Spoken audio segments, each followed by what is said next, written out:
Assalamualaikum warahmatullahi wabarakatuh. Alhamdulillah rabbil alamin. Segala puji bagi Allah. Selawat kepada Nabi. Allahumma salli wa sallim wa barik alaih.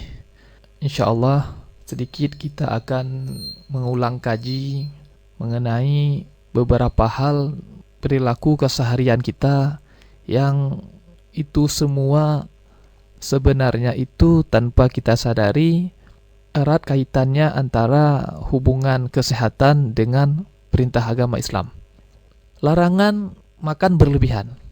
Makan berlebihan. Ya, jadi tentu semuanya itu mempunyai efek terhadap kondisi tubuh seseorang. Apabila seseorang itu akan berlebihan, tentu ada efek negatifnya.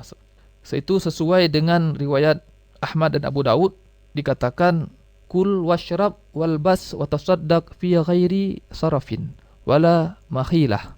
Makanlah, minumlah, berpakaianlah, dan bersedekahlah tanpa berlebihan dan sikap sombong. Ya, jadi Rasulullah itu jauh-jauh abad sebelumnya sudah memerintahkan kepada kita untuk tidak makan berlebihan. Baik, sekarang mari kita lihat efek kepada kita dari segi medisnya, dari segi kedokterannya. Yang pertama itu ketika seorang itu makan berlebihan itu tentu ada istilah yang namanya obesitas. Obesitas. Apa itu obesitas? Obesitas itu adalah keadaan berat badan berlebih pada seseorang. Jadi berat badan itu ada istilahnya underweight, artinya kekurangan berat badan, normal weight, normal berat badannya normal. Ada istilahnya overweight, kelebihan berat badan, dan di atas overweight itu lagi ada obesitas, berlebih berat badannya. Itu tingkatan-tingkatannya. Jadi keadaan seseorang yang memakan dan berlebihan itu berdasarkan hasil penelitian menyebabkan 8 dari 10 orang itu menyebabkan obesitas. Bukan hanya sampai di situ saja, ada efek negatif yang lebih berbahaya lagi. Tanpa kita sadari, kondisi-kondisi yang makan berlebihan ini menyebabkan organ-organ pencernaan itu bekerja lebih berat. Artinya di sana ada organ liver atau hati, lambung, limfa, usus dan lain-lainnya itu bekerja berlebihan ketika seseorang itu mengkonsumsi makanan secara berlebihan. Ya, terlebih lagi pada jam-jam tertentu. Jadi dari segi kedokteran itu, dari segi medis itu memang ada perintah-perintah yang memang sebisa mungkin untuk dihindari jam-jam yang memang tidak boleh untuk mengkonsumsi makanan berat lah. Kalau kita makanan berat itu menjelang tidur, sebisa mungkin untuk dihindari. Ya, jadi seseorang yang makan terlalu banyak, apalagi terlalu dekat dengan waktu istirahat malamnya, itu sangat tidak dianjurkan dari segi medis, dan itu sejalan dengan perintah agama, artinya tidak boleh makan berlebihan. Ya, obesitas, beban kerja organ pencernaan berlebih, meningkat, terlebih lagi dengan terlalu dekat waktu makan beratnya itu dengan waktu istirahat malamnya. Ya, jadi itu dua hal yang berhubungan dengan makan dan minum yang kita lakukan sehari-hari. Jadi dalam istilah medis itu ada istilahnya metabolisme.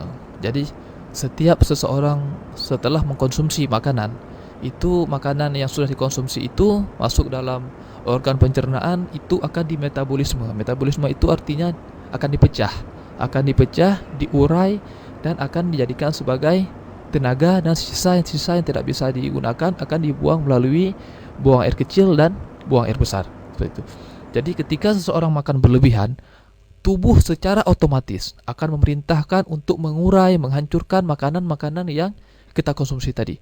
Bayangkan saja makanan yang kita makan terlalu berlebihan sehingga tubuh itu harus lembur lah bahasa cepatnya. Jadi dia kerjanya ekstra untuk mengurai yang jatahnya harusnya sudah istirahat, tapi dia bekerja ekstra memerintahkan organ-organ pencernaan untuk mengurai makanan yang sangat berlebihan tadi itu untuk dijadikan sebagai tenaga yang adapun yang tidak bisa diurai, artinya yang tidak bisa digunakan, akan dibuang melalui air seni dan kotoran. Ya, jadi kalau misalnya itu makanan sangat banyak, jadi tubuh itu bekerja terus, terutama organ pencernaan. Ya, jadi itu efeknya. Itu kaitannya kenapa seseorang itu jadi lemas. Karena organ itu terus bekerja. Makanan itu diolah menjadi lemak dan diolah menjadi gula. Ya, apalagi malam terutama itu dekat dengan waktu istirahatnya. Jadi sebisa mungkin itu untuk tidak makan berat menjelang beberapa jam sebelum waktu istirahat malam. Langkah lebih baik itu lebih baik makan sering tapi sedikit-sedikit daripada makannya jarang tapi banyak. Sebagai contoh saja, mungkin kita sering kelupaan makan. Contoh misalnya makan siang lupa karena disibukkan dengan segala aktivitas, sehingga kita sering, kalau bahasa kita sehari-hari, merapel lah, mengqadha, menjamak itu di saat di malam harinya. Ya, itu yang saya katakan tadi, itu yang tidak baik. Karena tadi ada waktu istirahat, ada waktu yang memang kosong itu, lambung itu, organ pencernaan itu tetap bekerja. Jadi tidak ada istilah lambung, usus, begitu nggak ada makanan dia stop bekerja. Tidak, dia tetap akan bekerja. Bayangkan dia bekerja tapi yang mau diolah itu tidak ada. Nah, jadi sekali diolah nanti di malam hari. Jadi dirapel, diqadha, dijamak itu. Nah, itu tidak baik. Jadi alangkah baiknya untuk kita menjaga berat badan kita sebisa mungkin. Berat badan ideal itu memang sudah ada rumusnya. Sudah ada rumusnya tertentunya. Kalau sebenarnya untuk sekarang ini sangat mudah untuk memasukkan. Kita bisa dapatkan di aplikasi-aplikasi tertentu. Kita tinggal hanya memasukkan berat badan, tinggal memasukkan jenis kelamin, tinggal memasukkan tinggi badan, langsung keluar normal, ya, ideal berapa normal berat badannya.